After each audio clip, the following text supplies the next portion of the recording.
बिस्मिल्लाहिर्रहमानिर्रहीम। अस्सलाम वालेकुम। उम्मीद है मेरे सब प्यारे व्यूवर्स खैरियत से होंगे। ये है ताज किचन और मैं हूँ उज़्मा साजिद। आज मैं बना रही हूँ टिक्का बीफ बोटी, जो कि बहुत ही सिंपल और बहुत ही मज़ेदार और जूसी किस्म की है।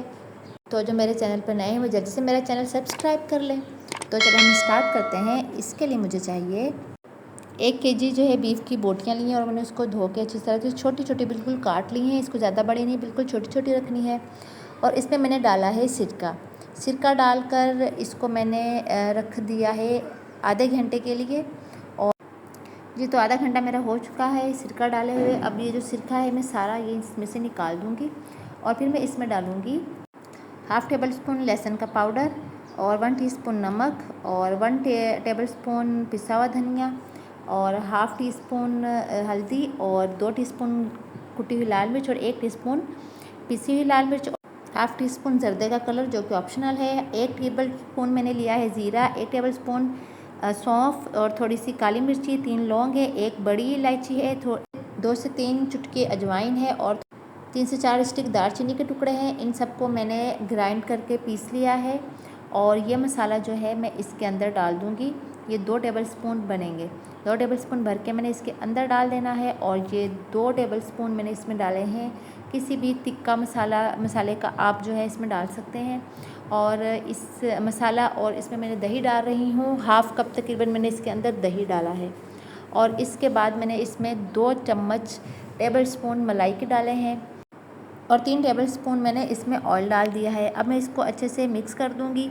मेरे पास पपीते का पाउडर नहीं था इसलिए मैंने तिक्का मसाला डाला है। अगर आपके पास कच्चे पपीते का पाउडर है तो वो डाल दें, या फिर इसमें आप 2 से 3 चुटकी जो है मीठा सोडा भी डालकर इसको मैरिनेट होने के लिए आप रख सकते हैं। ये मैरिनेट होगा कम से कम 4 घंटे। अगर आप ज़्यादा भी करना चाहें तो कर सकते हैं।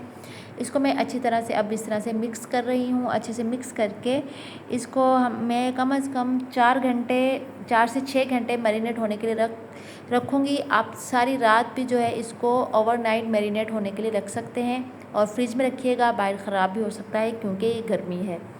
अब ये मैरिनेट होने के लिए रख दिया है। ये मेरा तकरीबन मैरिनेट हो चुका है और अच्छे से इसका मैरिनेट हो चुका है। अब मैं इसको मैंने फ्रिज में रखा था इसलिए इसने पानी नहीं छोड़ा। अब मैं इसको अच्छे से जो है मिक्स कर दूँगी। मिक्स करने के बाद पैन में मैं लूँगी ऑयल और ऑयल लेकर ऑयल को मैं अच्छे से गरम कर लूँगी और गरम करने के बाद जो ये मेरी बोटियाँ हैं मैं इसके अंदर डाल दूँगी।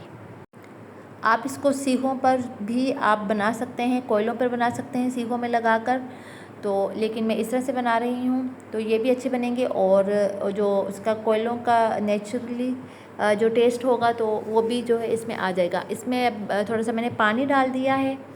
पानी डालने के बाद इसको मैं थोड़ा सा बॉयल आने दूँगी। बॉयल आने के बाद मैं इसको बिल्कुल हल्की आंच करके ढक कर इसको मैं पकाऊँगी जब तक ये गलेगा नहीं। जब गल जाएगा और फिर उसके बाद हम अगला प्रोसेस स्टार्ट करेंगे। ये देखेंगे मेरे तकरीबन 45 मिनट लगे हैं। इसको मैंने बिल्कुल हल्की दम वाली आंच पर पकाया था और ये मेरी बोटियाँ गल गई हैं। अगर आपका पानी कम हो तो आप इसमें पानी डाल लीजिएगा कि ये नीचे ना लगे।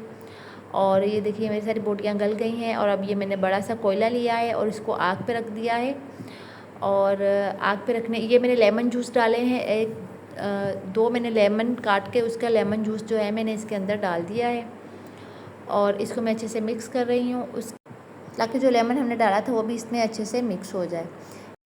ये मेरा हो गया है अच्छे से मिक्स। अब मैं इसमें एक स्टील की कटोरी रखूँगी और मेरा कोयला भी जो है अच्छे से जल गया है, उसमें काफ़ी धुएँ उठ रहे हैं। अब कोयला मैं इसके अंदर स्टील की कटोरी में रख के इसके ऊपर हल्का सा ऑयल डालकर इसको मैं ढक दूँगी कम से कम 10 मिनट के लिए, 10 से 15 मिनट के लिए हल्की आंच पे जो है इसको ढक दिया है।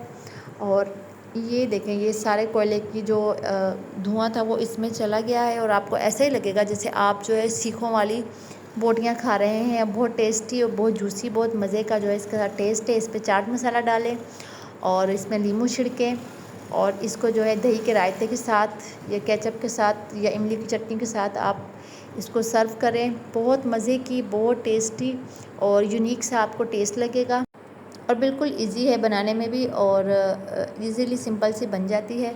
तो उम्मीद है आपको ये मेरी रेसिपी पसंद आई होगी। इसको अपने अपने प्यारों के साथ ज़रूर शेयर कीजिएगा। अपना और अपने प्यारों का ख्याल रखिएगा। आप सबका बहुत शुक्रिया। अल्लाह हाफिज़।